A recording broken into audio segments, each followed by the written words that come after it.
Welcome to Fear Coded, a podcast where we talk about media from the horror genre and take a queer reading of a single book, video game, film, podcast, or TV show to explore just how queer horror can be. All month long, we've been talking about horror that was made for children, and we have a particularly interesting adaptation with that theme in mind as we continue to be assigned seating at the kids' table. Taking a break before dessert with our 1991 video game Uninvited, originally designed by ICOM Solutions and ported to the Nintendo Entertainment System by Kemco. I'm David. I'm Marilee. And I'm Tyler. And we want to thank all the bats in our belfry for being part of our amazing community by supporting our Fear-Coded Patreon. Thank you to Will, Knight of Cups, Doug, Jacob, Alyssa, Blake, Puckish Rogue, Tyler, Derek, and Maureen. Now, before we shout Thundidi as loudly as possible, I want to say hello and check in with my co-host to find out how things are going for them in our landscape of horrors that the real world has to offer. What is making y'all feel scared, or what is making you feel prepared? Gain, I am so serious about this one that I wrote it down so I wouldn't forget it. Wow. Preparation for a podcast. This is exciting. I'm here for it, Tyler. What have you got? So last night, I'm hanging out with my friends and we're playing D&D, and I get asked, Tyler, you're from the South. Did you live there all your life? And of course I said yes. And they said, how are you feeling about the winter?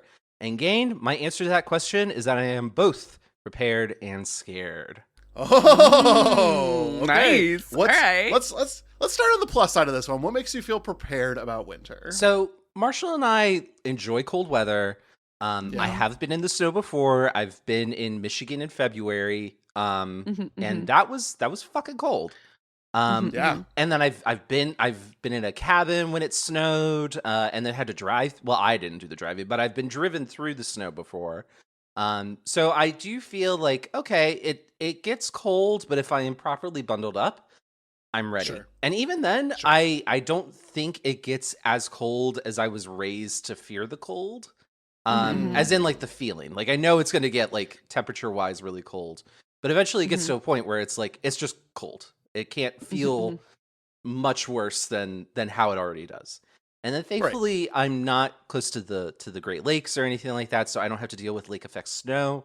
We're kind of in like a warm pocket here in my part of Ohio. So I'm feeling prepared in that sense. But I'm also feeling kind of scared. Okay. Uh-oh. And I'm scared because I feel like I'm still needing to get the proper accoutrement, so I'll be ready. I do have a coat. I have a scarf, or a couple scarves. Beanies, I have those. Do you got boots? Boots are one of the things that I'm still struggling to get. You gotta like get good Wellers. footwear, man. I do. Yeah, you need like Wellers or actual snow boots. I've been told Doc Martens are good.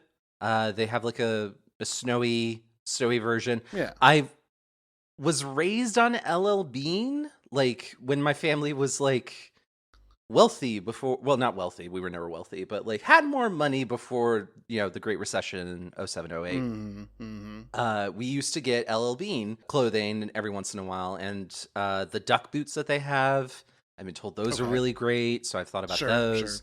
Sure. But I'm still kind of struggling to find like a really good pair of boots that are not going to kill me when I try to break them in, and then are going to keep my feet warm, and then also are good for like a big boy, because I don't want like something skinny. I don't want something that's going to be like really difficult to break in.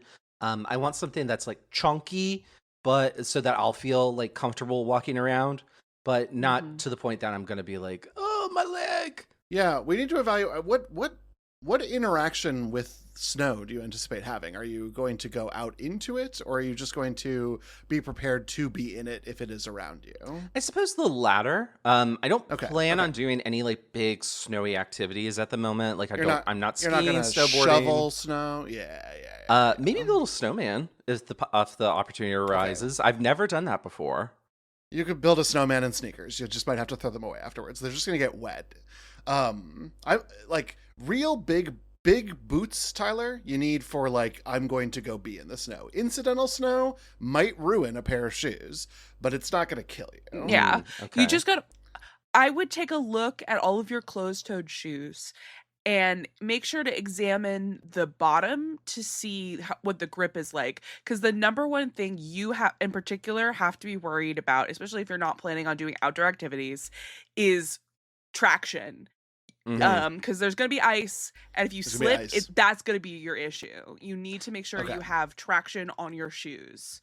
This is my number one concern because my clumsy ass will fall on my butt, or worse. And my family is noted for two things: being plan cancelers and falling and hurting ourselves. Oh, I love it! I love it! I love it! My poor mother broke her left arm falling down, and it was a time. And I don't want to repeat that process. And I'm also concerned about Marshall because Marshall is leaving the house way more often than me. And bless their heart, they're always just like, I'll be fine. I know what I'm doing. And I trust them implicitly in that regard. But my brain, which has like funny thoughts sometimes, is just like, but what if you're not though? I have to be anxious. Yeah. Okay. Yeah. And my other thing that I didn't hear on your list was gloves. I do have gloves. Yeah, you have gloves? I have a couple pairs of gloves. Okay. But like opera gloves or like snow gloves? Opera gloves, of course, David. No. I do have snow. I mean, listen, I love an outfit, Tyler. I got those fingerless gloves so I could do my hacker thing. That's okay. Well, that's cool. That's cool. No. I do have like proper like snow gloves, so I'm feeling okay there. That's, to me, that Marilee got it right with one, which was boots, because if your toes get too wet and cold, you could lose a toe. The second one that I always worry about is fingers, because if your fingers get too wet and cold, you can lose a finger. I'm not ideal either. Yeah, no. Bad both options. I didn't even go that far. Again, I was more worried about slipping and falling because I was not expecting Tyler to go out into the wilderness. Like, forgive me, that didn't seem like the read. That was a read, but it was not an inaccurate read. Have I not told both of you that when I grew up in Michigan, they made us take outdoor wilderness survival classes? That was a requirement in school. No. Yeah, so I think it was third or fourth grade. We all had to go and stay overnight as if our car had broken down and all we had was our emergency pack from the back of the car, which was a blanket, a tarp, and matches, and a few packets of like instant soup. And we had to learn to melt water or melt snow to make water to eat the soup. We had to learn to build fires. We had to learn to make shelter, and we had to learn to survive the night. Wow. You know, that seems A, insane, but B, honestly not a bad idea, especially in a time before cell phones. Well, that's what it is. I'm sure they don't do this anymore, right? Yeah. Like, just call 911. Especially in España. I don't think that's happening too often. Specifically, your part of España. Right. And also don't call 911 because it's 112 here. Mm. Good to know. I had to break that news to someone recently that like over in Europe, it's not 911.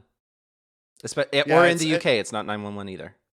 I think most disappointingly is that the EU can't even get everyone on the same page as to what the number is. So it is different in different countries. So kind of a bummer. That is a bummer. But you know what's not a bummer?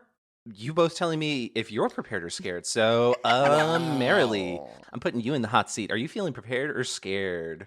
This seat is very toasty. Thank you so much for the hot seat. I appreciate it. Of course. So I'm so prepared right now, you guys. Wow. Why are you so prepared, Marilee? There's been some very good video game news for me in particular, and I'm just for living. Marilee. I'm eating just for so Marilee. good. Tell us more. What I've seen some news, but let's narrow it down a little bit, Marilee. What news has brought you such a smile, such a joy, such a preparedness? Well, so there are two things. And again, this is going to be old news to listeners because we are recording, of course, in the past for you. But last week they announced that we're getting new Animal Crossing content. Animal Crossing New Horizon. We're so back, baby. I saw somebody comment, Dad came back with the milk. And that's like the feeling right now. Because I cannot believe we're getting more Animal Crossing New Horizon content after they swore they would never do it again, which was so dumb because this title has the potential to go on forever. It's just new Animal Crossing. Is it just the last DLC, but again, yes. Does that matter? No. Hey, listen, we're gonna take it. We're gonna buy it. It looks like this comes. The update will be free and alongside a visual upgrade that you can purchase if you have a Switch 2. Mhm. So you don't even need to buy anything, which I think is pretty exciting. The only words that I needed to see was multiple crafting at once. Oh my god! Take everything, David. Oh. That was exactly what stuck out in my brain too. Yeah, and what it really pretends to me is that even if I didn't go back to Davenport, named for me, David, then I am hopeful for future iterations of the series to take whatever multiple crafting at once means and apply it moving forward. Because crafting slowly in Animal Crossing is so much fun for the first week. Yes. And then it is not. Yep. And Nailed multiple crafting at once, I hope, starts to address a little bit of the barrier to fun that gets in the late game of Animal Crossing. I love that. It's well said. And then my other piece of really exciting video game news, maybe you guys hadn't already heard, but Capcom just accidentally confirmed a very popular fan theory. Yeah, you have seen this. I saw this, yes. When they were promoting the new version of their new game, Resident Evil Requiem, in the pre-order bundle, somebody looked at the details and it accidentally confirmed that Leon Scott Kennedy is going to be in the fucking game, folks. Yeah. Yes. I saw this news and was like, wow, this Reddit thread has 6,000 comments on it. This must be very exciting for people who know what these words mean. And I continued on into other content that I look at Reddit. For more information, see our bonus episode. Marilee, I actually had heard rumblings a couple months ago that Leon could be in the game, which I felt was that seemed kind of natural considering we had the 2 remake that was huge, the 4 remake that was huge. Of course, Leon is one of the most popular characters in the series. Let's bring him back. So Right? having that confirmed, I'm very, very excited. I'm so excited to see older Leon. I'm like that Chris can have a break. He can go lift weights and please go to therapy. Please go. Here's my thing is, I am furious that they are not addressing the elephant that they put in the room at the end of 8. Like, what is this going to be in the past, or how are we not going to follow up on what they did at the end of 8? I'm desperate for more lore there. But ever since 9 was announced and we saw what it was, which is going back to Raccoon City, which was destroyed at the end of 2, which is where we first introduced Leon, people have been like, oh, so is Leon gonna be in this game? And people have been speculating the whole time about it, and then them accidentally confirming it in a fucking costume information thing. I'm so excited about Incredible. this. Very exciting news. Yes. Yeah. It's a little scary for me personally because this means I'm gonna have to really figure out and budget and find a way to get a PS fucking 5 because I gotta see my boy. But it's gonna be worth it. Even if I'm so excited that we're gonna get more Leon stuff because we haven't seen him in a game since 6. So I cannot wait to see my guy again. That's great. I'm excited for you and eventually for me to understand what any of this is. Yeah, there's so many things I understand Marilee. I understand Marilee. Great. You and I are holding our Resident Evil brain cell, and we're skipping. Oh my god!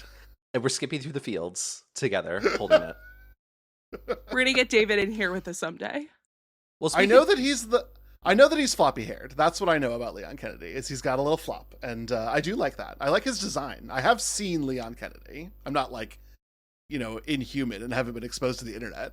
I just don't know anything about him.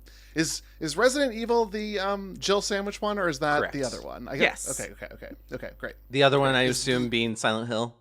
Silent Hill, yes. Yeah. I think I've asked this question on this podcast before. Yes, you have. No, we should we should almost play whatever Jill game. Sandwich is We should Evil. play. We should play whatever game that is. The Jill Sandwich game. The first one. Well, yeah, the first one, and I know that's not the best one. So That's okay. That's why I went oh. That's why I went oh. it's the classic. We'll just say that It's classic. It's classic. Well, David, I need to know: are you feeling scared or prepared today? You know, I'm feeling prepared and about a topic that normally would set my teeth on edge and make me scared. But instead, I come to you prepared because this morning I had brunch with the girls. Last night, I had some scintillating conversation at a bar. And y'all, I'm winning. David is winning. And that means we're all winning because I am changing the minds and hearts of people in my life about so-called generative AI. Oh, There's a my God, David, I could cry. Yeah. There was a time in which people would say it and I would glower. They'd be like, oh, they asked ChatGPT this. And I would stare daggers across the table at them. And so I became known as a bit of a scold. And I would follow up that reputation by appropriately scolding people. And giving them all of the reasons that things weren't going well. Well, the tables, they have turned. And now people are interested in my perspectives. And the more I talk, the more committed they are to stop using these products and services. And that has really warmed my heart and made it really beautiful and allowed me to also forecast the financial disaster that will be coming if more people do not stop using these products quickly, because in 18 months, if we keep on our current course, we will be seeing another economic downturn, the likes of which 08, 09 we wish could happen again. And so I think if you're listening to this and you're like, I like to make things on OpenAI's Sora product because I can't draw, like you can literally learn to draw. It would be better for you to draw a stick figure than to use that service, which will ultimately cause people to be very, very hurt. And I'm not talking about like, oh, it steals art, which it does, and you should feel like a shithead for that. But it literally is about to cost people their livelihoods, their houses, and their ability to access services. So if you haven't stopped already, now's the time to stop. Well said. The best time to stop using AI was to never start. The second best time to stop using AI is today. Yeah. Precisely. And here's another thing of David Lohr. I don't know if you know this, but I won an award for programming an LLM when I was in college. I programmed the dishes. We took the DOCTOR protocol and we revised it to be used in prevention counseling and partner elicitation for the Texas State Department of Health Services. And that got me an award from my university and from a national nonprofit that looks at HIV prevention, because this was an HIV prevention protocol and it was to test your skills with, and it uses the exact same infrastructure with a much, much, much, much smaller data set. In fact, it wasn't really like an AI. It was like I was programming Undertale. It was like 1 million if-then statements. So Toby Fox, call me because I know your struggle. Toby Fox, come on the podcast. Toby Fox, come on the podcast. Talk about how terrible AI is and how all programming should just be if-then statements, because honestly, girl, it's the better way to go. We won't even talk about like the content of Undertale and Deltarune. We'll just talk about how they're made. Yeah, just perfect. Wait, that would be sick, actually. Yeah. So I don't know. It just feels nice that people are listening and taking seriously some of the things that I've been saying for a while. It makes me feel good. And it makes me feel powerful. As it should. Yeah. I'm a tastemaker. And that taste is a distaste for AI. I'm a distaste maker. You're genuinely a delight. I treasure you. Imagine being at a delightful potluck with your queer buddies. You might not have expected to find an ad on your plate right now. If you want to enjoy an ad-free listening experience, you can join the Fear Coded Patreon at patreon.com/fearcodedpodcast. For as little as $1 a month, you get access to early and ad-free episodes on your very own podcast feed.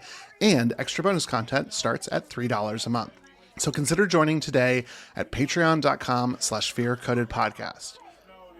Now, don't worry, we're never going to try to sell you a weekly meal package delivering Soylent Green straight to your door. But if you would like to skip ads just like this one, you can join the Fear Coded Patreon at patreon.com/fearcodedpodcast and support queer artists for as little as $1 a month. And now that this ad is done, you have plenty of room on your plate for, potatoes and molasses. Well, we've got lots to distaste today if you are so unfortunate as to drink any of the bottles that we find in today's game, because today we are discussing Uninvited, developed by ICOM Solutions under the leadership of Darren Adler as the sophomore effort of their, quote, Mac Venture series of adventure games, which began with the game Deja Vu, released in 1985. Uninvited was released in 1986, and then ICOM worked with Kemco to port it for Japanese audiences on the NES in 1989. Kemco would go on to localize the game for the North American NES audience in 1991. The story follows the player character who regains consciousness after a car accident. Upon waking, you find yourself without your older sister, and the only place where she could be is in a big, creepy house. Upon entering, the player is beset by horrors and must determine the house's backstory or face being trapped there forever. The game was well received upon its release, with contemporary reviews calling it a truly horrifying adventure game and mystery that leaves you shivering in the dark. That imagery, while limited by its technology, went a long way in horrifying players, even after the adjustments for the port were made to allow this to meet the kid-friendly requirements of Nintendo for America. What are your experiences with Uninvited, and how did we play this classic game? I'll start. I had never heard of it before.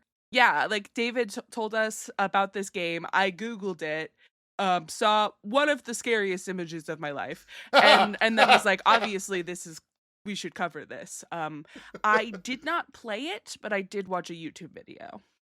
Yeah, Marilee, I also did not play it. I watched the YouTube video, but I did also watch a compilation of all the different deaths that could happen. But other than that, like the only experience I had before, actually watching the game was watching like a YouTube video that just listed all of the impossibly difficult games, and Uninvited was on that list, specifically focusing on the very beginning of the game, which we will get into because, wow, it's a doozy.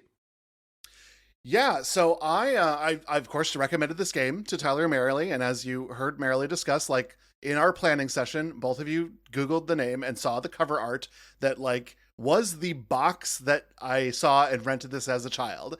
Me, a person who didn't. And the only reason I did, because very, very small on that box, it said, from the makers of Deja Vu. And y'all, I fucking loved Deja Vu, because you play a PI who's lost his memory, and there's this like sort of jazzy score that goes through this adventure game.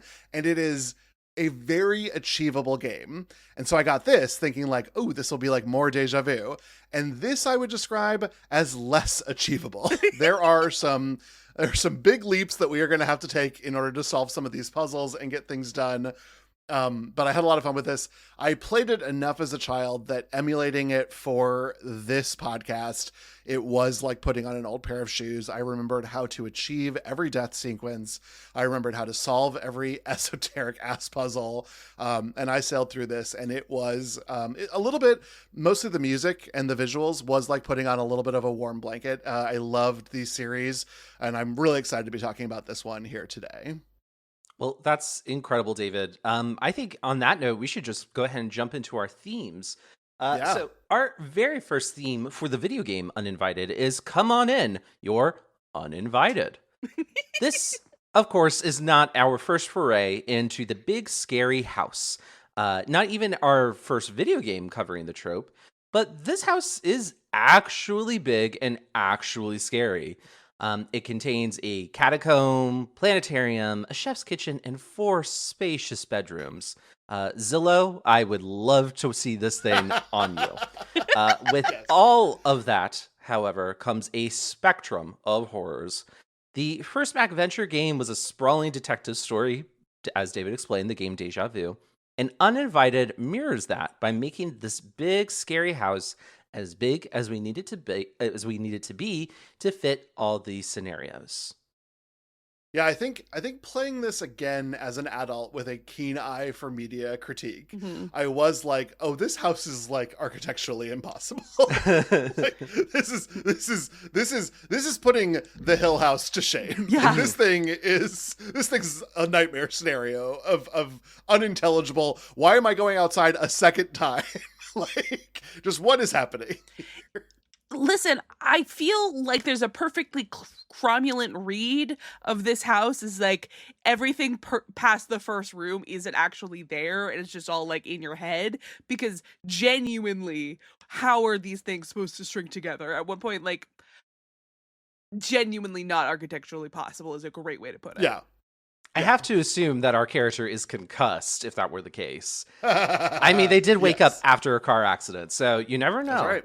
Yeah, It's entirely plausible. I think, on that note, David, like, a house is such a great setting for a game like this, and just a game in general. Like, we love Gone Home. That's one of our favorite games that we've covered. I think it's one of our best episodes ever, so definitely check that out if you haven't listened to it yet. But this house is so different because, as you wrote in our theme discussion, David, like, this is like insane, but at the same time, it like in terms of layout and geography and everything. But it also kind of makes sense because a house is a confined space, but it also can be like as big as you need it to be. So maybe the house is like impossible to put together, but like I think as the player, I'm not really thinking that. I'm thinking, how am I going to get past this ghost? Right.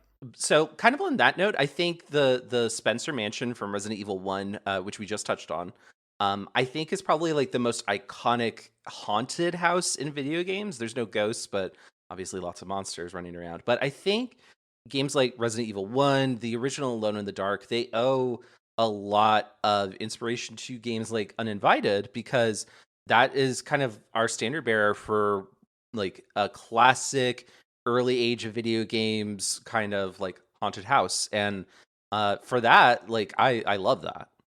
Yeah. I mean, it's also pretty cool because it's like a history of gaming thing. We didn't talk about this when we talked about Gone Home, but one of the like literal first visual adventure games put out by Sierra Online, where we were still putting a hyphen in the middle of online because we thought no one would know what this meant, was called Mystery House. And it looks like, you know, when we talked about Faith, we didn't really talk about some of the visual inspiration outside that it was like an Apple II situation. But if you look at like individual scenes from Mystery House, you should get some Faith vibes off of it, because it is like we just learned to have the computer draw things for us, to the point that like we can only have the computer draw a rectangle. So if the rectangle ends up overlapping with something else, it's just going to overlap and you're going to have to do it in your head. But the actual game Mystery House is about like a possessed little girl and you have to murder her with a gun. Like, it is an intense first foray into what would then be King's Quest, which is like fucking huge for Sierra. Mm-hmm. That's rad. Yeah, that does sound quite Faith inspired, or inspired, you know what I mean? Faith, yeah, exactly. Inspiring for Faith. So very interesting. Our follow-up to this theme would be epic fail state, or if you give a somewhat cute abstract creature a cookie. So Uninvited has been described as easily one of the most difficult puzzle games on the Nintendo Entertainment System, the NES. There are some real significant jumps in logic, but most of the death sequences are so well telegraphed that players are more likely to quit in frustration for not knowing what to do next than quit after being bitten by a zombie when you are confronted by one and idiotically try to fight it. The death sequences are the most horrific sequences of the game, even after being altered some from the original. Many remain completely intact, translations aside, meaning that whoever was checking may have simply never encountered them. At many, many, many points into this game, as I was watching it, I thought to myself, how the hell was anyone ever supposed to figure this out? Because I genuinely, like, the trial and error that must have gone into this is insane. Yeah. There was a lot of... It was pretty important to pick up that month's Nintendo Power, because there was a walkthrough that was included in the Nintendo Power magazine. And I think without that, truly, how are you going to find some of these solutions? One puzzle is incredibly well detailed, in which there are two scrolls with different information and you've got to put them together to solve something. And then one is like, you have a sealed jar. How do you open it? Oh, I have an axe, I guess. Sure. On that, like, honestly, on that note though, I find that so funny. And like, like we'll get into it when we're discussing like the actual walkthrough of the game, but like there are some really funny lines delivered by the narrator in the game that are just like really sarcastic or really like dry-witted. And I really enjoy that, especially because like so much of the game is like quite fraught. It's pretty intense. Like these puzzles, as we've discussed, to me they're pretty impenetrable. I had the exact same experience as you, Marilee, where I was watching it and I'm like, what the hell? Are we gonna have to melt like all these different elements together to make a key from gold, silver, and mercury? How the fuck is that gonna work? And then it ends up being something else to solve that I had no fucking idea would be the answer. So, Right. again, pretty impenetrable to me. And the death scenes are very shocking. Like for a game this old, and this is actually toned down from the original version of this game too. There's not a lot of well documented history around this game, and I did reach out to some of the developers because they are working on Uninvited 2, and I was like, I do have some questions. They didn't respond, which is fine. They're busy guys and they're doing this thing, but I am curious if things were not altered from the original Mac venture. It seems like the consensus online is that the censor never got to that death sequence. So the most violent things we see are just things that whoever was supposed to be checking for, is this too much, just never got a chance to see. They all entered the church and was like, get this crucifix out of here. We can't have this in a Nintendo Entertainment System video game.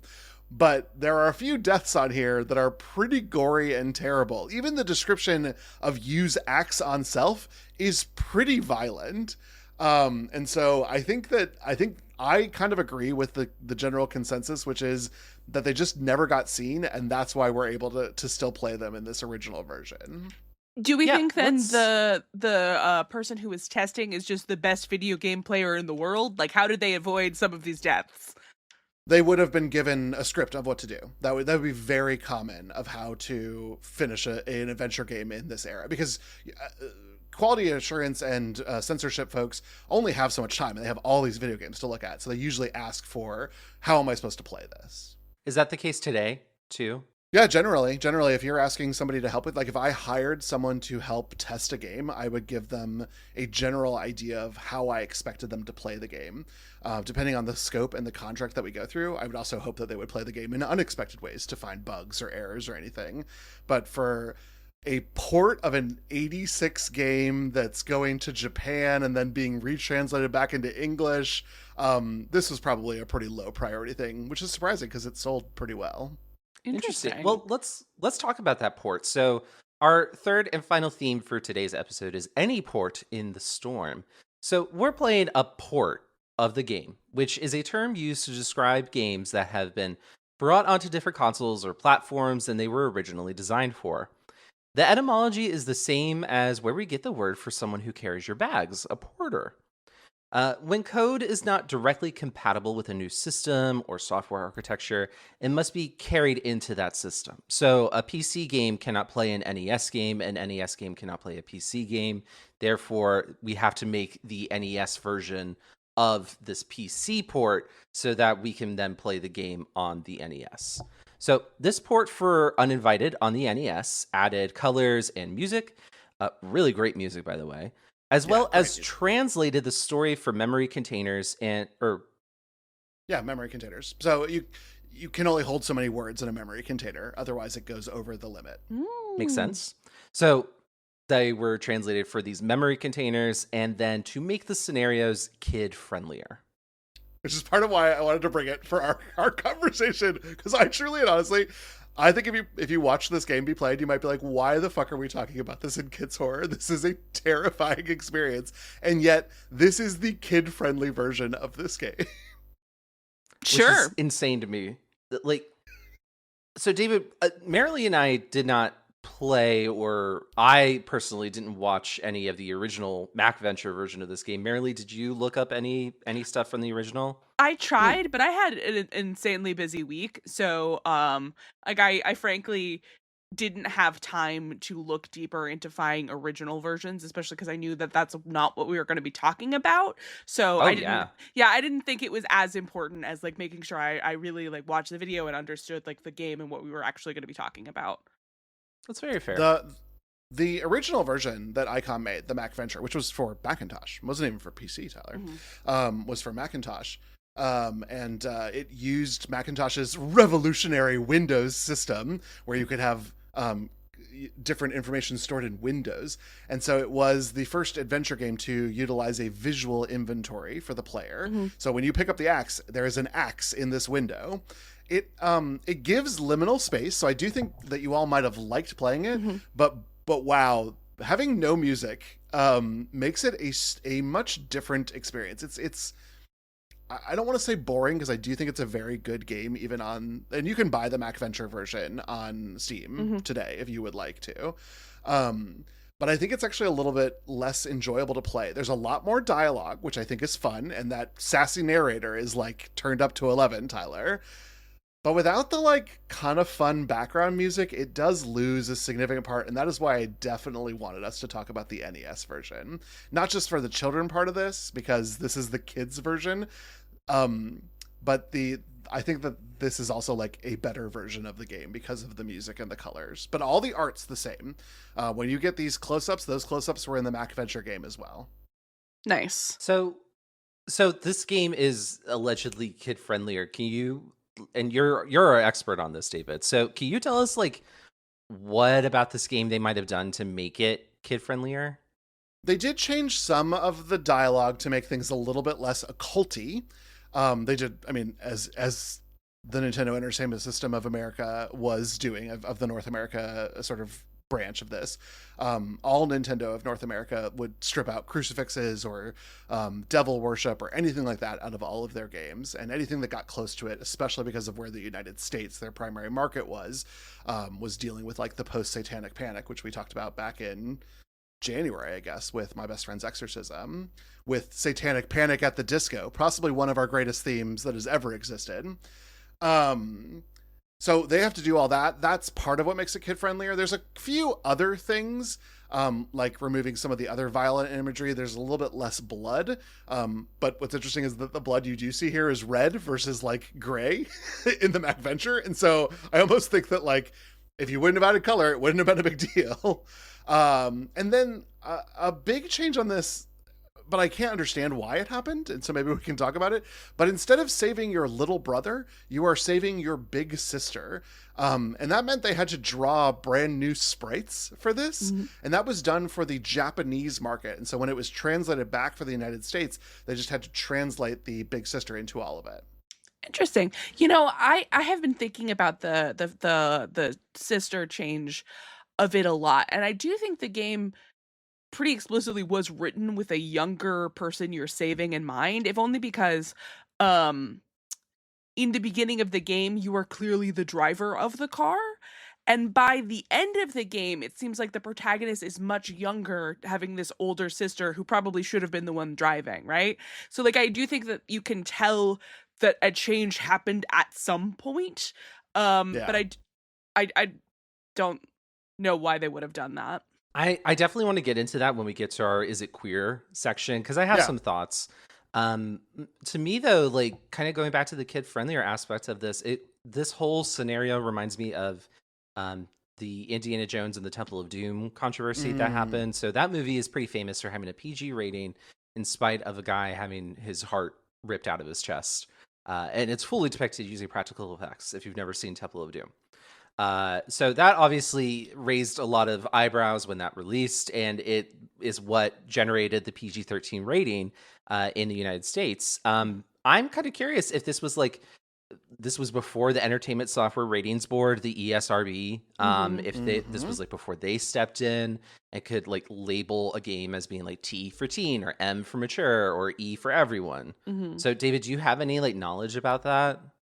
The only thing that I have that's specific to this game is it was on a list of games that Joe Lieberman did use in his defense of more regulation for the gaming industry because of violence in video games. But that is, frankly, a very long list. And this should not have drawn the same attention that, like, Mortal Kombat drew. Not that I don't think there should be that sort of censorship in video games. But I think that Mortal Kombat is more violent than Uninvited for the NES, and I feel really good saying. And you should. It's a correct and true statement. Yeah, but like a giant spider can rip you in half. You just have to read about it versus seeing about it. And I think I think that's where a lot of the conversation about censorship in this era of gaming comes from, is how much can you put in writing? Because a child can pick up, as we have discussed on this podcast, Stephen King's It and read it cover to cover one summer. And for some reason, we're all kind of like, well, that's fine. But if you show somebody a heart being pulled out, which is one of the best parts of Temple of Doom, and there aren't a lot, then like that's too far. And I think the whole like visual versus imagination is a part of the conversation that's going on right now, and will continue through. When did that all sort of come to head? So that was like in the 97? 80s, early 90s, I would say. Yeah. But when did Lieberman get off his shit? Because it was like mid 90s when he finally like gave up the ghost on that shit. I think so, yeah. And then I don't know, did he switch to? No, that's Harry Reid. I was going to talk about Harry Reid and Aliens, but no. Is Jeremy Lieberman's dead too? Right? I think so. He's dead to me. Well, there you go. Perfect, Marilee. He's dead to me. Old white Democrat in Congress, get them out of here. Get them out of here. Can I throw a quick stray at Temple of Doom, because this genuinely, since we're talking about it, I just personally think that learning that both George Lucas and Steven Spielberg just went through a divorce really explains Temple of Doom to me, frankly. Oh my god, yeah. I think we could argue that we could talk about Temple of Doom. Honestly, probably all the Indiana Joneses on this podcast, and perhaps someday we'll do that and return to the well. My argument is, good job, Marilee, for making that comment, because if we do cover Indiana Jones, we will not be picking Temple of Doom. No. We should pick a better Indiana Jones. I think we should cover Temple of Doom to rip it apart. Oh, okay. Well, the bonus episode. Bonus episode, yeah. Bonus episode. Yeah. Maybe that's my declaration for 2026. Only bad movies and bonus episodes. I don't know if I could co-sign that, David. For the sake of our patrons who literally send us money, patrons. I think we should throw them a bone every once in a while. For the brave souls who are helping Marilee get a PS5 so that she can play the new Resident Evil, we will talk about Temple of Doom on the Patreon. Oh, well, then we'll also have to talk about Resident Evil on the podcast or on the Patreon. Yeah. So that as a celebration, it's a whole tax write-off, something. Well, this is wildly cyclical. So instead of staying here, I'm going to move us into our next segment, which is where we ask the same questions that we do for every media that we consider for the podcast, starting with, is it horror? Did you think that Uninvited was horror? Were you scared watching someone else play this game? I mean, I was horrified by what I saw. Yeah. Girl, yes. I like in every sense of the word, because like the puzzles were horrifying to me as someone who really struggles with like bizarre esoteric riddles like that. That's not great. And then of course the actual scary shit that was happening. Mm-hmm. The zombies, the ghosts, the way you could just die from anything so easily. Mm-hmm. And we're probably like, I don't know, 16 years old maybe. Like crazy stuff happening in this game. Crazy stuff. You know, can we talk about the kid horror of it all? Because I do think that this is the perfect test case for, I do think kids are drawn to horror, even if it's not necessarily for them. You know what I mean? Because this really, sure, it's a kid's game, I guess, but I do think that this is the kind of game, if this wasn't diametrically opposed to the kinds of games that I enjoyed, that I would have liked as a kid, because it is deeply horrible. And kids love that shit. Yeah. I think that, and I also think all the scares are done to such an almost, part of it's the art style, but it's almost comedic every time one of them happens. So I think that the close-up imagery of almost every death sequence that you get close-up imagery for is pretty terrifying, either at a psychological level or a just like back of the brain lizard reaction sort of thing going on. And yet the narration that goes along with it is a little funny. At one point in time, you can get yourself locked into a coffin, and the narration is like, yeah, normally you would need oxygen to breathe, and you are no different. You are now dead. It's all handled with the right amount of horror and humor that I think makes it work a little bit more for children. But I'll also offer that all of that humor is written in a very adult way. So I think it works for kids, but it has to work for a very mindful and intelligent type of child. I think this is a lot different than other kids horror, where it's just sort of horror, but we turned it down a little bit, or we put it into their perspective. And so I think it's a really unique entry for us to consider for the month. I also think like the time period that this game came out in is something to consider when we're talking about like, is it meant for kids? Can kids play this? Is it kids horror? 1991, 1987, when these different ports were out, these they don't have Resident Evil yet. They don't have Silent Hill. They don't even have Alone in the Dark. Like somewhere in this time period they will, but like either way, I kind of feel like Alone in the Dark is even scarier than this, because you are a three-dimensional creature in a three-dimensional space trying to move around with tank controls. I find that more horrifying than this. So I think in that sense, it's a little bit easier for a kid to consume. I think also just the fact that games are kind of a novelty. I don't think there's a lot of adults out there that are like part of the target audience for Late Nintendo of America. I think they're focused on like kids and families, and the families are the ones who are buying the game so that the kids could play it.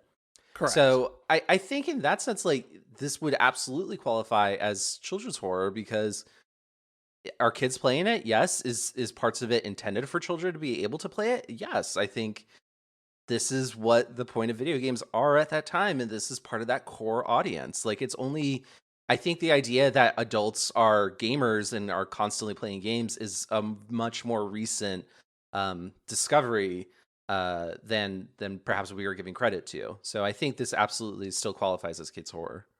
Yeah. I think what's also kind of interesting is that this is the end of the Nintendo Entertainment System. Well, it's the beginning of the Super Nintendo Entertainment System lifespan. And so this is coming, the Nintendo will continue to make titles for another 5 to 6 years, because it's not like consoles today. Like you got a hot 3 months and then the old console's not getting games anymore. Goodbye.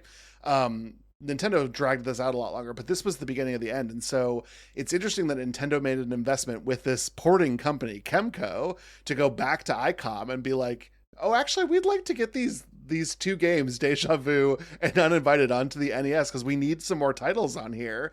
And Kemco was a great partner in doing that. They brought over a few other things as well. There's some interesting history of video games in all of this. And I just like that Nintendo picked a horror title. I like that they said, this is one of the things that we want, is this horror game that is pretty successful on the Macintosh. We think can do, and was successful in Japan. It can be successful in North America as well. I love that. Well, listen, let's throw all that in the garbage. What horror, that's one thing. Is it queer is the other question that we ask about every media that we cover. What do you think about Uninvited in terms of queer theory? I think the younger brother saving the older sister angle is really refreshing. I think it's neat that it's just kind of like it's happenstance because of translations and localizations. So I think that is like a fun, happy accident. I think you could probably make the argument that a younger brother saving an older sister is kind of queer, because that's not a traditional gender sort of display.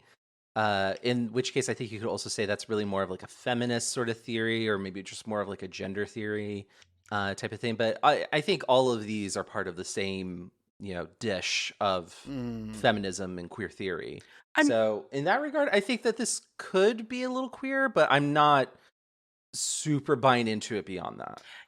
I can co-sign some of that, but I gotta say, Tyler, I think the younger brother, older sister dynamic is a little bit more unusual, but at the end of the day, it is a girl being damseled, so I do not know how much feminism you can put into that, personally. However, very true.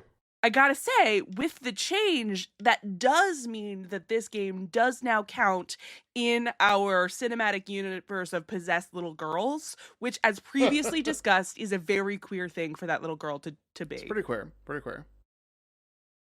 I think we're looking past the idea that this house originally was sort of Master Crowley's emporium of like magicians who came here, and one of them grew too powerful, and that's the reason that there are all these ghosts to begin with. So and was it Master and Apprentice Draken, or was it like two gay lovers and they had a breakup and one of them summoned demons? Like, come on. I mean, we've all been there. There's a note that you said later in the car thing about the full address, and when I saw that, like, my eyes got huge, because are you telling me that the Master Crowley at Loch Ness that's for this is that's supposed to be Aleister Crowley, the actual historical British magician and sex fiend? Because like, if that is true, then yes, this is queer because lots of weird stuff happened at that house for sure.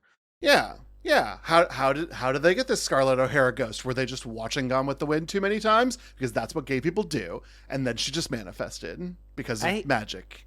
I hate gay Halloween. What do you mean you're the entire house and its residents from the video game Uninvited? They're all gay. Hey, one of them doesn't like spiders. Gay people hate spiders. We're not into that. It's true. Yeah, this gay people hate spiders. I do think I'm excited for what this sort of venture goes on to do with Uninvited 2, because it does seem like this was also pretty limited. Like there are there's 3-4 characters that you interact with as part of this. It is not a deep and robust world, but there are like 6 diaries to find and read. There are scrolls. There is background information. It all feels like it should be important, but none of it is. It's just a little bit like backstory, and it's not even like really good backstory. So it is kind of like for nothing. And I think that adventure gaming has progressed so much into immersive simulators that we would have a little bit more of a gone home experience where we would get a full narrative told in another telling of this story. And that's what I'm excited about. Yeah. Well, then are we ready to jump into the plot beat by beat for the 1991 port of the NES game Uninvited? Let's go. Let's do it. All right, the game begins with the player having crashed their car after seeing a shadowy figure appear in the road before you. You figure your older sister must have gone to ask for help, and you smell gasoline leaking. Escaping just in time, the car explodes, and you stand in front of an old mansion. The doors are barred until the player opens the mailbox to find a letter and a pendant. Upon taking the pendant, the door to the mansion opens and dares you to enter. Once inside, the door slams and locks. For better or worse, you are now uninvited in the house. Dun dun dun. Dun, dun, dun. Yeah, Tyler teased us a little bit, but this is your first opportunity for death. If you take too long examining parts of the car, which all have text written about them. So if you look at the speedometer, you get some flavor text about it. If you try to open the glove box, you open it and there's nothing inside. But if you do any action that is beyond open door, leave car, a giant fire starts and the car explodes with you in it, and you get your first possible death. I'm really glad that I watched a playthrough because I would have died immediately. Because you would have looked around. I love looking around in games. Yeah. I do lots of clicking. We're What if I missed snoops. something? You and me. We got to look at all of the things. I also. Marilee and I will snoop around all over the place. We're going to open our own private detective agency. Yeah. Wow. Well, you would have preferred the other game then. Deja Vu would have been more your speed. Damn it, David. Yeah. I'm really glad I watched a playthrough because I was constantly like, am I worse at video games than I thought I was? Or is this game impossibly hard? And I still do not have an answer to that. As Marilee mentioned, when we read that letter, that is where it says Master Crowley. Originally, it said Master Crowley, 666 Blackwell Road, Loch Ness, Scotland. We can probably assume that 666 was taken out for obvious reasons. But Blackwell Road, Loch Ness, and Scotland were also taken out, and that has been cited because people have asked the developers about this. That was taken out for disk space. So the 666 was taken out for censorship. Everything else was just a container issue. That's so funny. Classic Nintendo container issue. Hey, listen, if you're not familiar with container issues, by the way, they are fascinating, especially, I bet this happens in Resident Evil. So when I play it, I will think about container issues at that moment. But it especially occurred in voiced video games very early in voicing, because there would only be so much space for the data. And so if in Japanese it was shorter and it's longer in English, you have to have the actor speed up their given dialogue to an incredible pace in order to get the line to be delivered. It makes some pretty hilarious translation issues in early video games. That's so fascinating. I'm suddenly being reminded of Speed Racer dubs. Yeah, very similar. Speed, you gotta go fast. I'm not a huge Resident Evil 1 game fan. I want David to play this game so bad because some of the quirks on that game, I want to know everything about. I know that you would have a great time with it. Put it on the list. It's on the list, but put it on the schedule. Well, we're not on the schedule right now. Instead, we are in this creepy-ass house. So, specifically, we are in the foyer. This foyer opens to 2 doors, so despite the way players actually engage with options, we'll go right into the library and pick up a spell book. Ooh. Then, back in the foyer, we will go to the door on the left that leads to a hallway. Upon opening any door, a strange woman dressed like Scarlett O'Hara appears. We aren't ready for her yet, so instead we can go upstairs and explore some of the bedrooms, or even go further upstairs where we could get the helpful axe. Off of the 2nd floor is a supply closet with lots of goodies, including a bottle of No Ghost and a spider cider spray. The No Ghost lets us get past our Southern Belle, and the spider cider gets us a spider added to our inventory. Hooray? So we are, of course, if you would like to actually know how to play this game, you should watch a walkthrough. we're gonna blaze through this for story beats. But I love this very beginning because the appearance of the Southern Belle is so frightening, and if you do anything to her except talk, if you talk to her, you just get dialogue that says she has nothing to say. But if you hit her, if you use an item on her, if you use the No Ghost on her but forget to open it first, you will be treated to a death sequence where she rips you apart and laughs hysterically. The fact that you have to take the lid off of items, you have to prepare the item before you can use it. Oh, this would make me so mad. I'm so happy I didn't play it. Yeah, no, for real. You sweet modern gamer who's like, we're going to design things to be functional instead of be realistic. Hey, David, you know how much I love Lara Croft? I tried playing the Tomb Raider 1, 2, 3 remaster, and I got so mad because I couldn't get a health pack in the very first cave. I just quit. Yeah. So, this game, I would have just dropped it like a bad habit. People, I see people going back to old Pokemon games all the time, and you couldn't pay me to go back to a game in which I can't sort my inventory automatically. I have to manually sort my inventory. Get the fuck out of here. Go directly to hell. Out of here. Which is exactly what I would tell the ghost of Scarlett O'Hara, allegedly, that we have floating around. Which actually just makes me think, I was so caught off guard when they said that she looks like Scarlett O'Hara, because that is such a specific reference that I don't think video games today really make. I think when you do that, it draws just all the attention on the fact that you just made that reference, and it detracts from the story that the developers and the writers are telling. Mm-hmm. So this was such a very early days of popular video games and home entertainment that we don't really see that anymore. I was kind of thinking maybe it's a copyright thing, although maybe Scarlett O'Hara is in the, she's royalty free. God knows what she is besides a Confederate sympathizer. But I still am very entertained that they ended up switching her over to a Southern Belle, and she's just this creepy ghost with a skull for a face who rips you apart. Yeah, while laughing hysterically. Good for her. While laughing hysterically. Good for her. I support women's wrongs, except for the ones that are Confederate sympathizers. Yeah, there's a few other deaths in this section, including if you go upstairs from where the axe is, you find a jail cell, and a man is like, don't go in this jail cell, you'll be locked in here forever. And if you decide to go in, you are locked in there forever. And it's like, you starved to death. Congratulations, you're now one of the dead people in the house. Game over. This game's insane. What happens when you game over? Is it do you start all the way over, or is there a checkpoint system? So first of all, there is a pretty robust save system in which you can save at any point in time and instantly reload that save. But there are checkpoints that are hard-coded into the game. When you interact or do something, the game knows that you're making progress and remembers that point. So if you die, it takes you back to that point. So the deaths are extremely forgiving. Okay. The reason I got all the screen caps of these deaths is I walked right into them, and then it pretty much takes you back to immediately the moment before you got the death, if not maybe the room before. Interesting. Okay, yeah. Well, that's good to know. Yeah, for sure. For example, one of them that is, it was just as forgiving as all the others, but there's no thing that you do right before doing this. So there are tons of bottles around the house, and there are other things that you'll find, knives, axes. If you use them on yourself, you will either die from poisoning yourself or die from slicing yourself open. The Mac Venture version of slicing yourself open does intone that you have died by suicide because you have just sort of given up the will to fight the house.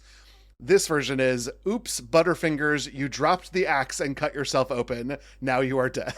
I think that's a good kid-friendly way of trying to express that death scene. Yes. Yeah. Yes. Way less intense. Way. But I think on that note, like oops, Butterfingers, like we talked about the humor. I think about this point in the game is when we start to see the narrator have a lot more of that sarcastic and dry wit that I really enjoyed. I feel like if I were to die, like the narration is a good way to like it kind of make me laugh it off. So even if it were to happen quite a lot, I feel like the game is kind of remembering that it's a game and it's trying to remind me that it's a game and to not take it too seriously. So I appreciate that. Oh, I love that. What a great read. And it also helps with making it more kid friendly too, because silly things have happened. It feels very like Goosebumps or Are You Afraid of the Dark coded before, we got either of those properties. I love that. Well, continuing on, the ghost being gone lets us move into the dining room, kitchen, and pantry, and lots more inventory to find. We also get into the servants' quarters, where a chained servant prohibits us from finding out more about our circumstances. So we throw a spider at him, and it works. Hidden inside the diary he is guarding, there is a clue that we need. Darkened Star is hidden in a box that cannot be opened, but in a fire it freezes, and in ice it burns. With this clue and some puzzle shenanigans, we can find the box and throw it into the fire to reveal Darkened Star. I think this was a reasonably I can figure it out puzzle. Not the spider thing. That's insane. That was very obtuse to me. Yeah. I don't understand it.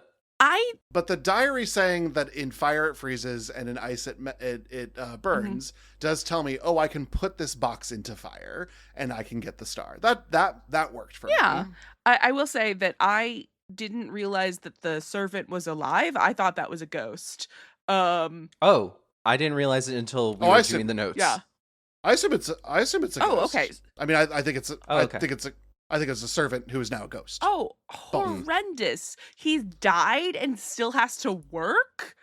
That's how he was like covered in chains. So that's how I interpreted like he's like chained to this employment. Horrendous. Why a spider sets him free or allows him to leave or whatever? Okay. That does not make sense. To be fair, if you threw a spider at me, I would also flee. So like I got that part. Yes. Well, he should really be thanking us because we got him out of there. Yeah. So now he doesn't have to work there anymore. Unionize, ghosts. And if you're stuck working after death, please form a union and get the fuck out of there. You have literally nothing to lose but your chains. Yes. I will say that if you do not solve his quest correctly, if you try to hit him or use a different item on him, he grabs you and his grip is a corrosive acid that melts you. Oh, bad. Which is crazy. Yeah. And it sounds really bad when you die too. Yeah. Well, after our encounter with the servant, a small puzzle involving a doll coming to life teaches us our final spell, Oh Sesame, to open a door when we see a face. How cryptic. We now have access to the outbuildings of the estate. We start with a greenhouse to grow strange fruit. Eating it would cause us to die by aging rapidly, so don't do that. The building on the left is locked, and the only way to unlock it would be a gem that we don't have yet. So we go to the building on the right and are confronted by dogs. We can scare them with a spell, and then we are admitted. So I want to talk here because this is, once you are outside, you can drop any items you don't need. And this game has a robust and ludicrous number of things that you can pick up that are absolutely worthless to you. So if you just click leave and an item in your inventory and the yard, it will leave it there unless it is an important item and it will say, I don't think I should leave this here. So at this point in time, you could clear your inventory for anything that is not quest important. Because I have played this game many times and because you all were watching a walkthrough of someone who played it many times, I think we were only picking up things that were actually important. But you could be having a box of detergent, a whole drawer full of cutlery, 2 forks, 2 knives, 2 spoons. Like, there is just a ludicrous number of things to pick up that have no value whatsoever to this game.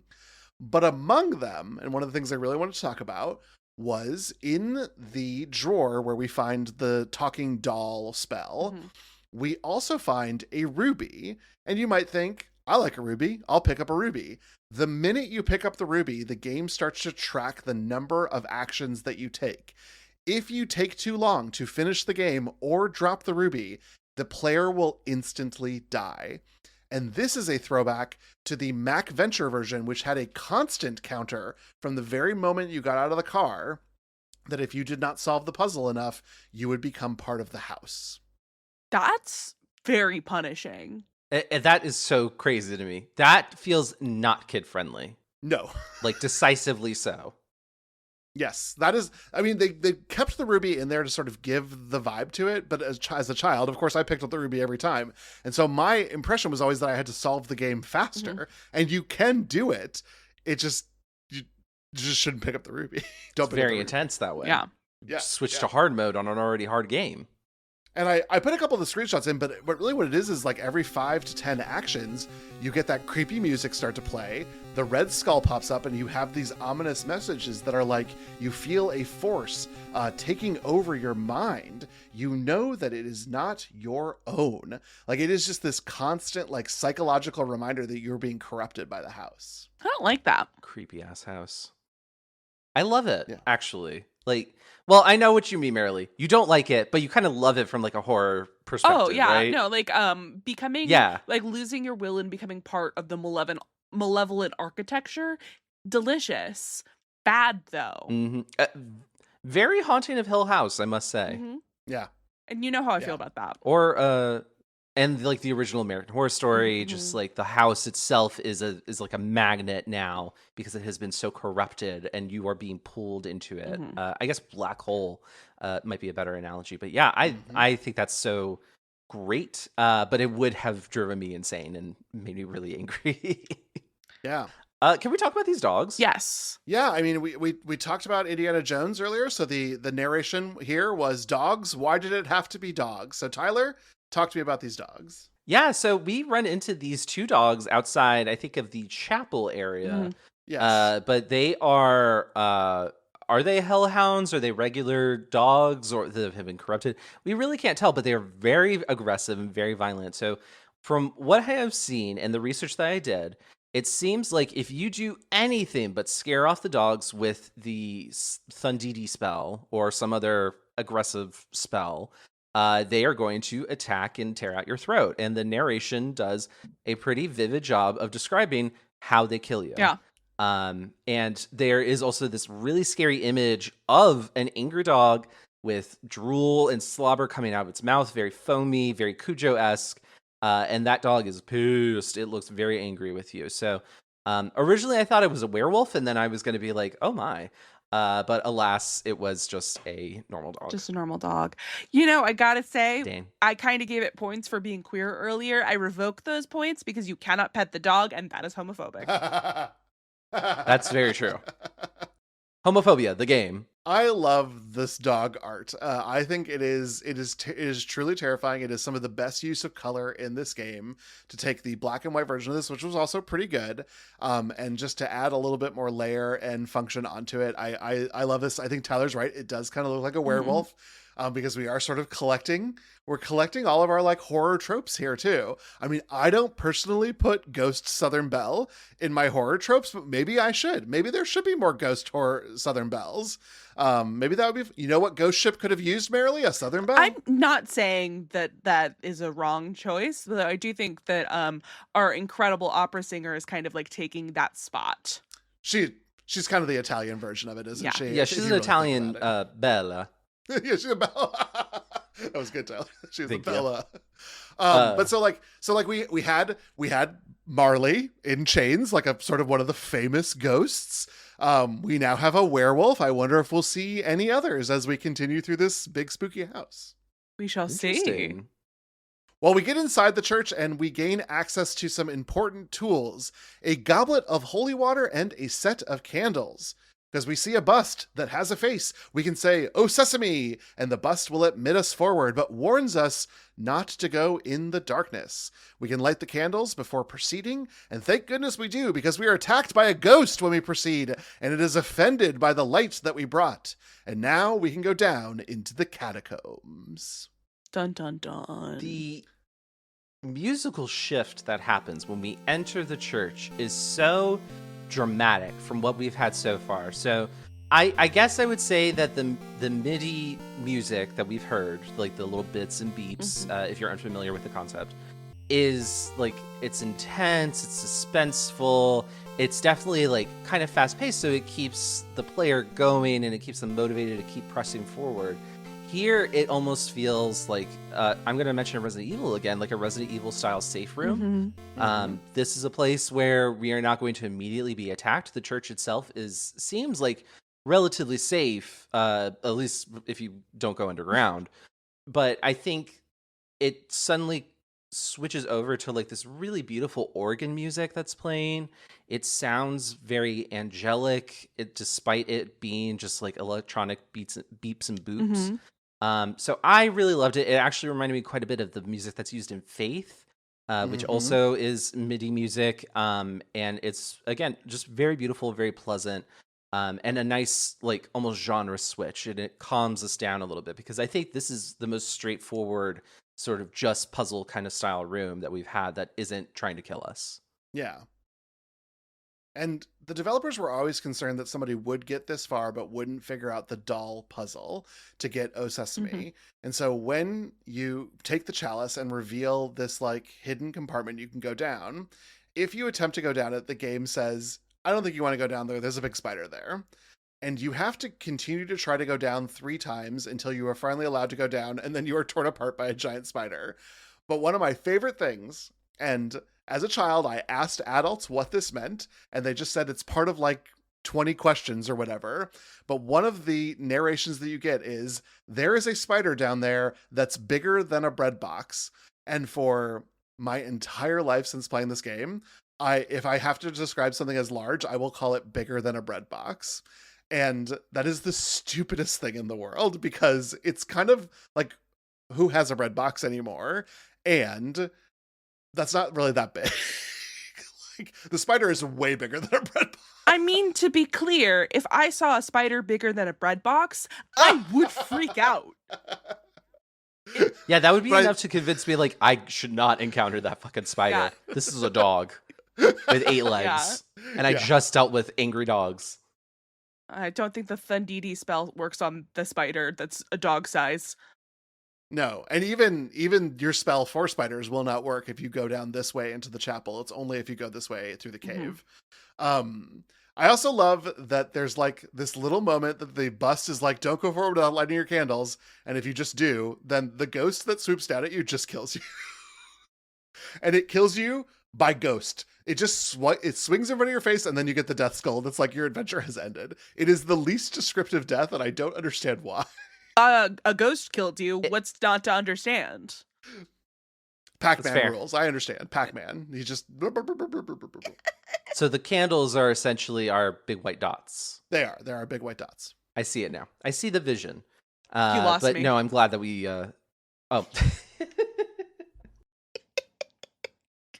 Oh my goodness. All right. So, and sorry, before you go on, Marilee, the ghost is also, audience right now, close your eyes. Imagine a ghost. That is what this ghost looks like. This is the most ghost who has ever ghosted in all of ghostdom. I think the design of the ghost is actually incredible, but I also think that, per our earlier conversation about this maybe being for kids horror, is that if I asked a child what a ghost looked like, they would be like, it would be like a sheet with a face, and that is what this ghost is. Yeah, it's truly incredible, the ghostness that has been dissolved into this design. Yeah. But it does look like a frightening sheet ghost. Yeah. Yeah. And like, for a game that has had at least 2 ghosts in it already, the fact that this ghost looks like that is kind of fun. Agreed. Mm-hmm. So the labyrinth is large and confusing. I was confused watching somebody play through this section. Oh my God, yes. I have no I could not figure out rhyme or rhythm to how to solve this labyrinth as I was watching this dude play it. It's just like, you clearly have to have this shit memorized. Yeah, like you've got a guide right in front of you and that's telling you what to do. Otherwise, good fucking luck. Apparently there are clues along the way to inform us to go to the center, which I think you could assume because it's a labyrinth, right? So we can make our way there, avoiding zombies by using the pendant to repel them. Remember the pendant from the mailbox? To gain access to the center, we need to solve 2 puzzles. One laying flowers on a grave to reveal a secret passage, and one involving capturing a hawk, hinted at by one of the scrolls you can find. The hawk immediately becomes helpful in distracting a giant tomato? That's a giant tomato with a mouth? I guess. Whatever it is, it leaves and we get the jewel that we needed, not a ruby, but just a jewel. The telemaze zaps us out of the catacombs. Okay, the catacombs are wild because they are pretty well designed, and it is a cost-saving measure to design a catacombs because you only have to design like 3 pictures and play around with how they're like layered or shifted or whatever. I love that there's just a random zombie walking around, and if it ever encounters you have to use the pendant on it. If you don't, of course, you get bitten by a zombie. Also, if you run into a dead end, there's just a screen full of zombies. And you can immediately leave. And there's no consequence to it, but if you do anything else, the zombies eat you. Fair enough, I suppose. As, I mean, zombies do. That is quite literally a dead end. Yes, and they're wow, Tyler, you should write for this game because that's literally what the game says. Also, I talked about this earlier, but I loved this coffin. And if you just like enter the coffin that you randomly find in the labyrinth, there's dialogue. It just goes to black, and the dialogue goes, "Someone or something has sealed the coffin, and you slowly suffocate." I love that it fucking makes fun of you when this happens, though, because it says usually people are already dead before they enter a coffin. Yes, incredible. Oh my god, just perfect. Mm-hmm. And then before we get to the tomato, because I know you both want to talk about what the fuck this tomato thing is, because just the stuff of nightmares. I think the imagery of the cat, hawk, and snake, if you try to hit them or use an item on them, all attacking you simultaneously, is another one of the great drawings of this game. Absolutely. Yeah, it's pretty good. Me and the crew. Me and the crew. It is all 3 of us. Because I think, Marilee, which one of these are you? Well, I would say I'm the cat, personally. Yeah. I think I'm the snake. Snake. I'm the hawk. Yeah, that's good. I like that. I see this. I see the vision. So tomato, talk, please. I must exercise this from my mind because this I did block out as a child. Because when I bumped back into this tomato, I was like, oh yeah, this motherfucker. Evil tomato? Evil though? Evil question mark, Marilee? He's just bouncing. Evil. He's got teeth. That's an I don't evil know. looking fucking tomato. He's got human teeth. Human teeth. Everything else that you try to punch in this game kills you. If you punch the tomato, it just goes, your hand bounces back from the soft flab of the tomato, or whatever it is. The creature, I think it says. It never calls it a tomato. We are calling it a tomato because that's what it looks like. That's because of what it is. It looks like a giant evil tomato. Folks, if you have read or seen Berserk, it has a face very similar to the Behelit pendant.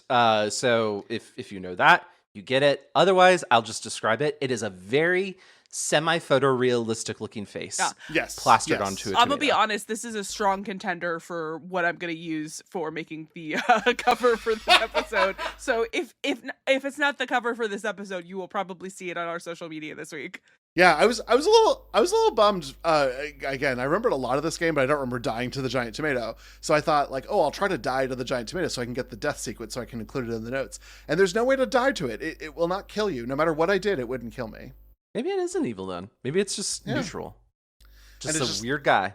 It likes birds? Question mark? Because that bird you just captured, you released to get rid of the giant tomato, which is like an adventure game speed run. Like adventure games never do this, where it's like, here's a thing, use it immediately. That's so weird. Well, you couldn't have an animal companion is the thing. Like you had a hawk friend. That's true. Can't have friends. You have to be alone for horror. That's true. The hawk is like immediately like, yes, I want to eat this tomato flesh. Is it meat? Is it a vegetable? Who can say? The hawk wants it. And it's so funny when the tomato leaves, the literal on-screen text is, well, there you go. Like, it couldn't believe that's how the encounter ended also. It's so funny. Like, what a crazy, crazy thing. But I have to mention it. We did not discuss the earlier appearance of a similar red what the fuck kind of creature showing up. So yes, from the themes, the abstract little creature, yes. Yes, so we have an abstract little creature that shows up relatively early on in the game.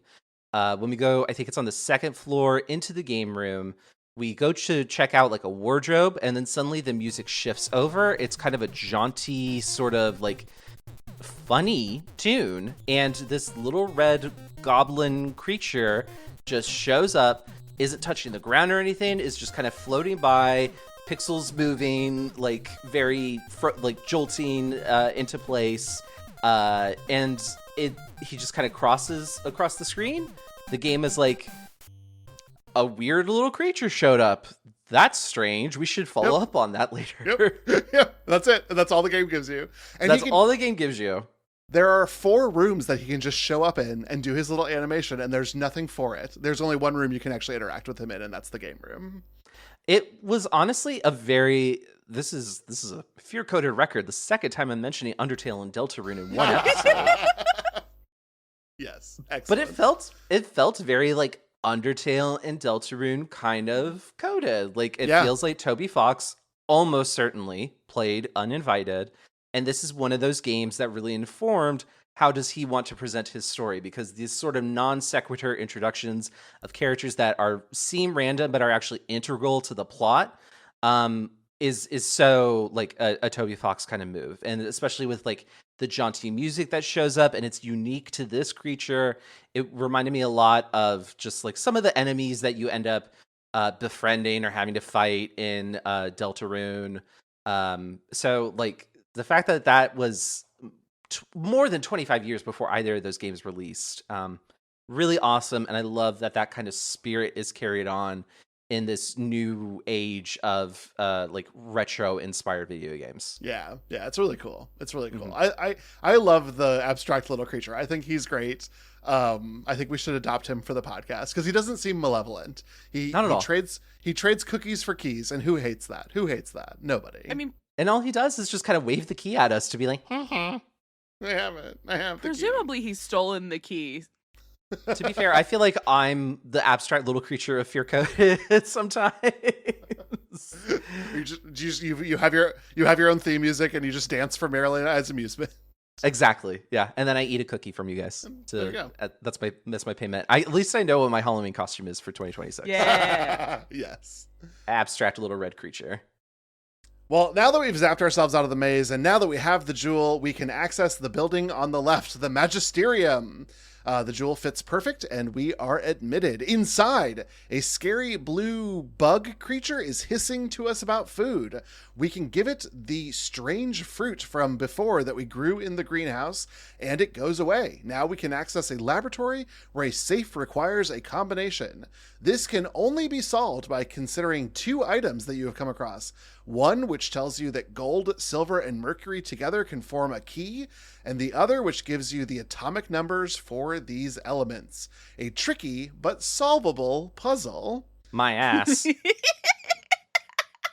Well, once open, there's a jar that you can't open, and this puzzle is far less erudite. You just have to smash it open with your axe, and you get a cookie. Now we're talking. Oh my god. I mean, honestly, now we're not talking. I wouldn't use an axe to smash something. You use to axe something. Why don't you just fucking throw the jar? And listen, again, ICOM Solutions, great game, important for my childhood, but why not make the axe a hammer? Yeah, if this is what we're going to do with it. Honestly, in a way, it's more erudite because you've been trained this whole time to think, okay, well, I'm going to have to get the cookie jar opener device, and I'm going to have to trade a bucket of milk for a bunch of roses, for a bunch of flowers, for this, for that, and then eventually I'm going to get the hammer, and then I could come back with the jar opening device.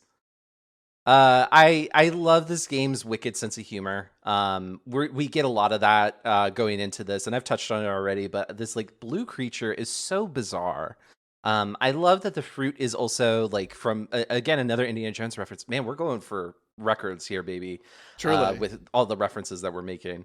But like the fact that it can de-age you, but then this blue creature can eat it just fine.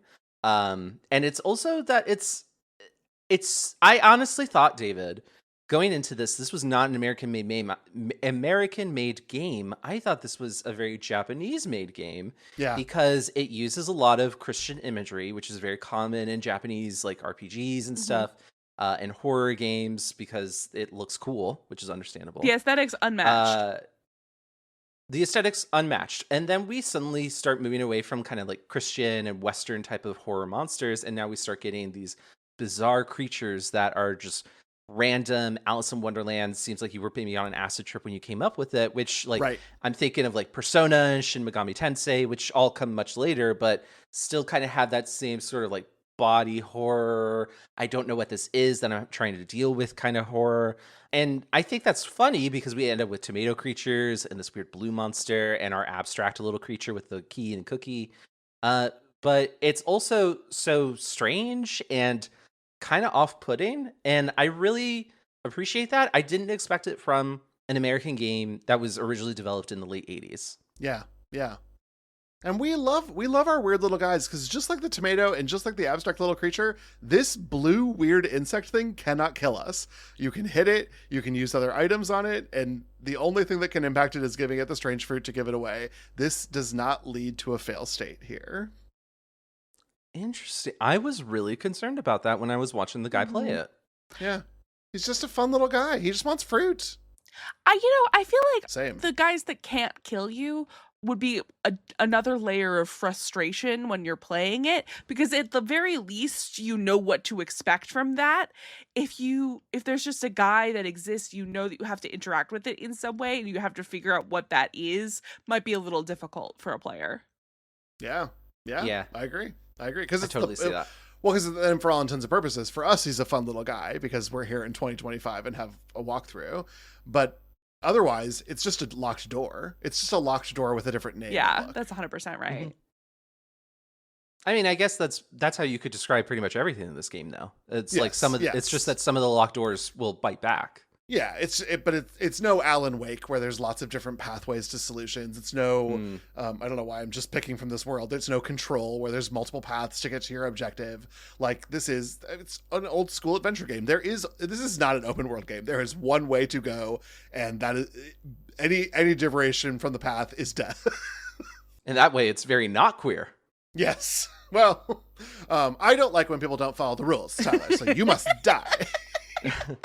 Okay, well, now I'm just seeing me in what you're saying, so. That's more of a mental illness thing, though. I'm going to move on. Anyway, so the creature, the abstract creature that we've seen with the key, is where our cookie must go. And with that key, we return to the Magisterium to open the locked trapdoor from the laboratory. You end up dropping down into a cave with a giant wall of ice. A figure appears and tells you that he has trapped his apprentice, Drakan, or Draken, I don't know which, in the ice. If we use the star, the ice melts and a body is washed away further down the cave. Following, we can finish the job and banish Drakan into the dark world. It's not elaborate, we just pick him up and drop him into a pit.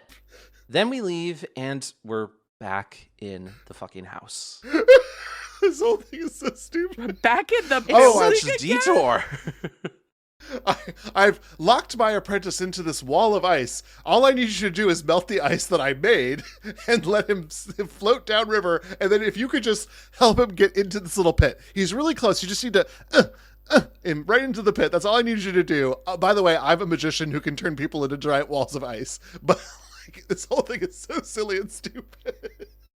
It was such a bizarre detour that was just like, we have to resolve the background plot line. The plot, yeah.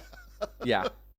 Honestly, though, like, let's talk about that first magician, the mentor. This is Master Crowley, by the way. This is supposed to be Crowley. Which is really funny because he does not look at all like a Victorian British occultist. He looks Correct. like a very stereotypical East Asian, like, thought leader, philosopher, kung fu master. I was getting Emperor from Mulan, the animated film. That too, yeah. I was also thinking of the I guess he's the master, like the karate, the kung fu, the martial arts master from Kill Bill Volume 2. Oh, sure. Oh, yeah. I can see that. Yeah, that's the look. Either way, That's the these look. are all very stereotypical depictions of what is meant to be a wise figure that is teaching you about something. And so I was really scared that we were going to get some really racist localized dialogue from that. And I was pleasantly surprised that was not the case. Yes. Yeah. He's just a dude. I don't know why his design is like that. They were like, design a wizard. And this is what we got. Yeah. Very, very strange choice there. But I guess it's the 80s, early 90s, and sensitivity readers aren't a thing yet. But David, I have to know more of your thoughts on the Draken or Drakan culmination. I mean, I already made fun of this, but so he sort of floats downriver. The only thing you can do is follow him downriver. Then you're in a room with him and a pit. Here are the things you can do. You can use his body on the pit, which is what the game wants you to do, and then you are brought back into the house. You can jump into the pit by yourself, which then leads to a death sequence where you just fall down a bottomless pit, become bored, and die. Or you can try to wake Drakan up or try to use an item on him, and he will wake up and push you into the pit and presumably continue to do evil. But if you decide to wake him up, you get this awesome close-up of Drakan. It looks unhinged, and I absolutely love it. This could be like an album cover. Yeah, it's so kind of reminding me of metal.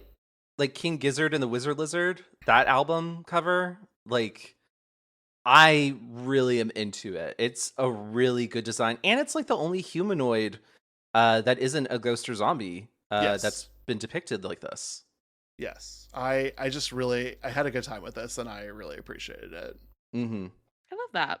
Upstairs, we hear our sister's voice going into the spare bathroom. The door locks. We hear a voice above us, but we can't reach the ceiling. If you turn on the water, the bathroom slowly floods, allowing you access to the ceiling. Obviously, this all makes total sense. We are all here. The logic is impeccable. It's insane. In this hidden room is your sister. All you can do to try and wake her is the single in-game use of the hit command. A spirit erupts out of her. The spirit now intends to possess us. We have a goblet of holy water, and that's all that will defeat the spirit. Now you can follow your sister out the window, and everything is okay. The end.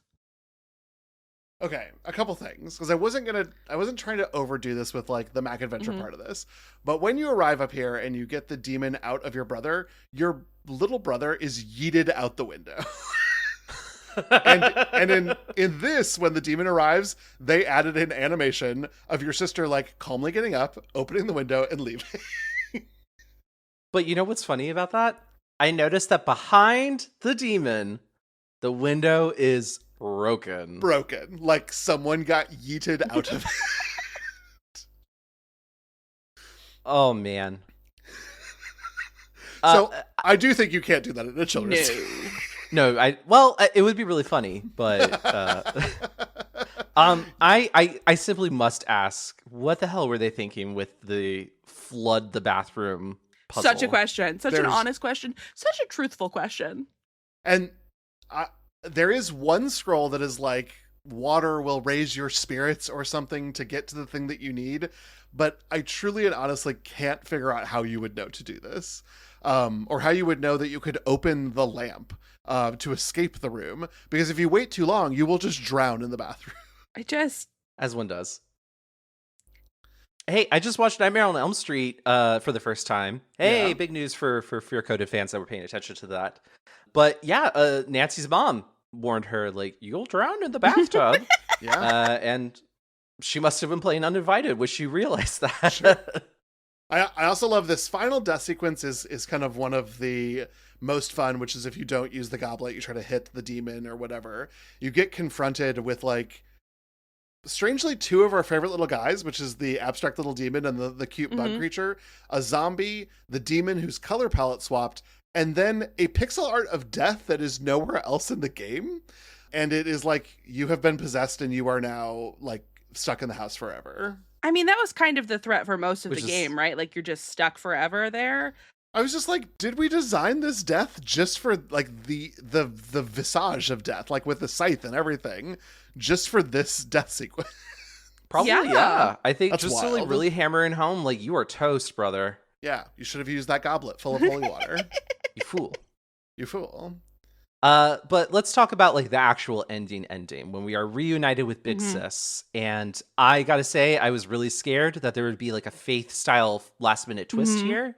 But no, if you rescue your big sister, you get your You happy ending. do. You Yeah. do. And I love that. Again, as a hint of my theory that the house is weird and not really real on the inside, you are like in the attic, you go out the window and then don't have to go back into the house to leave from the third floor. So Mm-hmm. Mm-hmm. don't worry about it.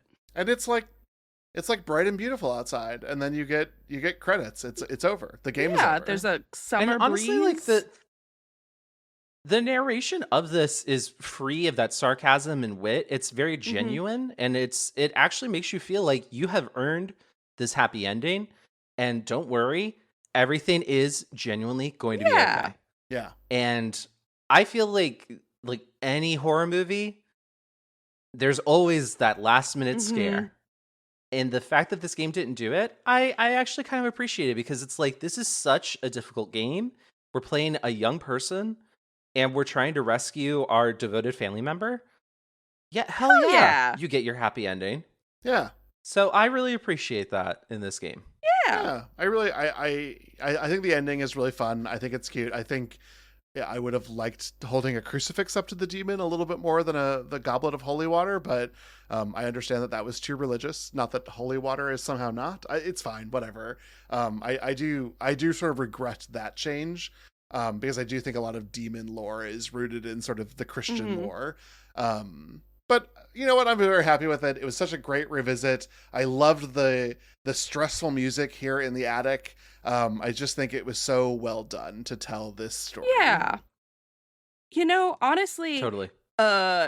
if we're going off like the scroll about how water will raise your spirits, water is literally, saving this girl from a spirit. So there's that, I guess that Yeah.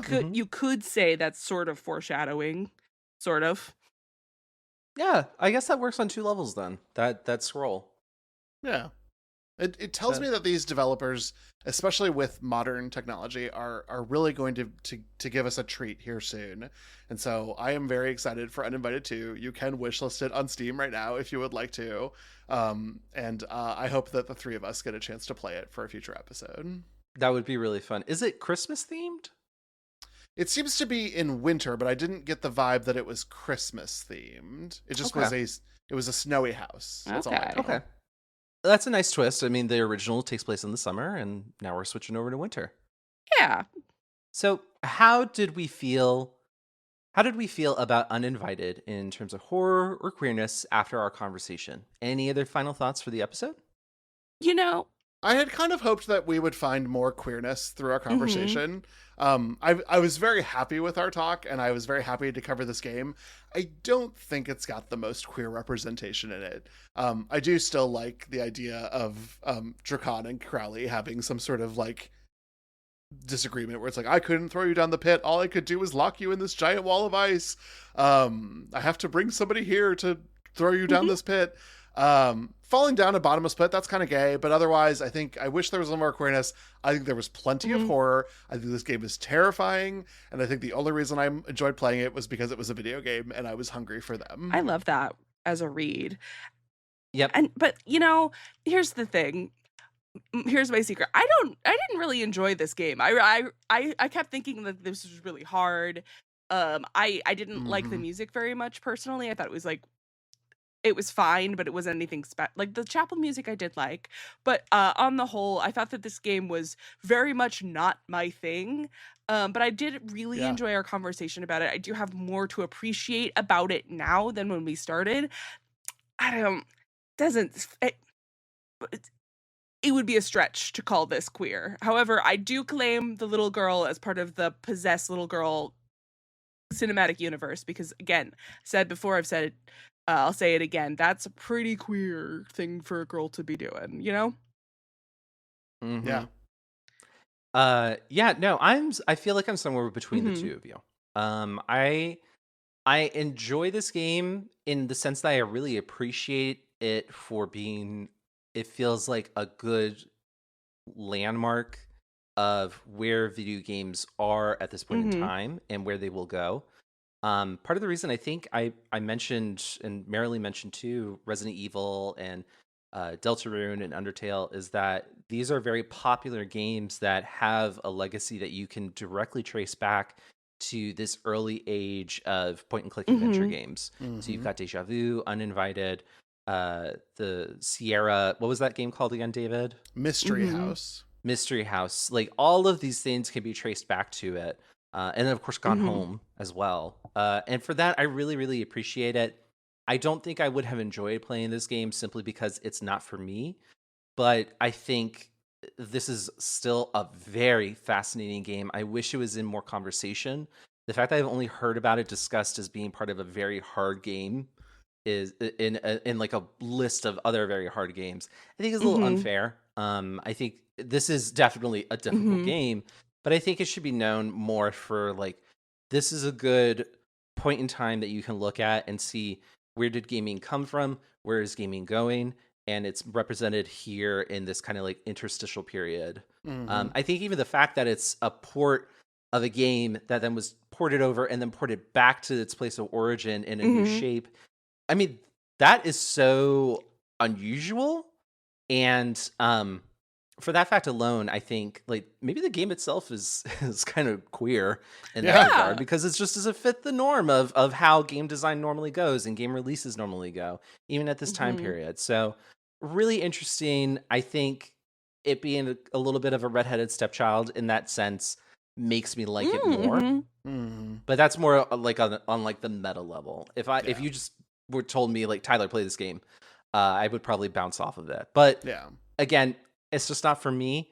But I encourage anyone that is interested by this conversation, check out the YouTube video. It's like 45 minutes. You can watch it with Yeah. lunch. Or if you're interested, try it out yourself because the NES port is available as a browser game.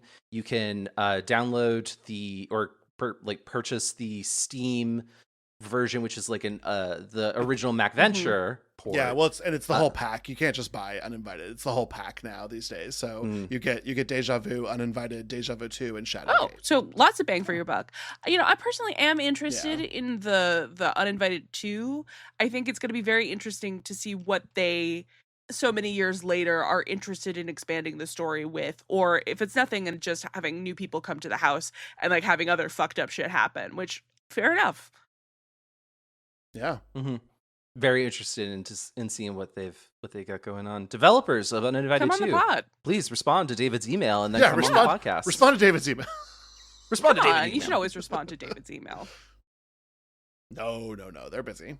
Well, thank you all so much for listening to this episode. Please remember to rate, review, and subscribe wherever you get your podcasts. If you'd like a coupon code to order No Ghost, we'll share that on our social media accounts. And you can follow us on Instagram and Blue Sky at FearCoatedPod. And if you would like to support the podcast, you can join the Bats in our Belfry and subscribe to our Patreon at patreon.com/fearcoatedpodcast. You can show your appreciation at one of 3 levels. Early and ad-free episodes are available as low as $1 a month, and there is accompanying bonus content starting at the $3 level. Of course, this month you've had a chance to hear us talk about Balatro, and if you have not already listened to that, it was a long episode, so we had a lot to say about Balatro. Well, Fear Coded is a proud part of the Glitterjaw Queer Podcast Collective. If you'd like to listen to more queer media podcasts, check out the full roster of shows at glitterjaw.com. And join us next time as we settle back down at the horror kids table and check out The Night of the Living Dummy from the Goosebumps series of children's novellas. But for now, we will simply say goodbye. Bye.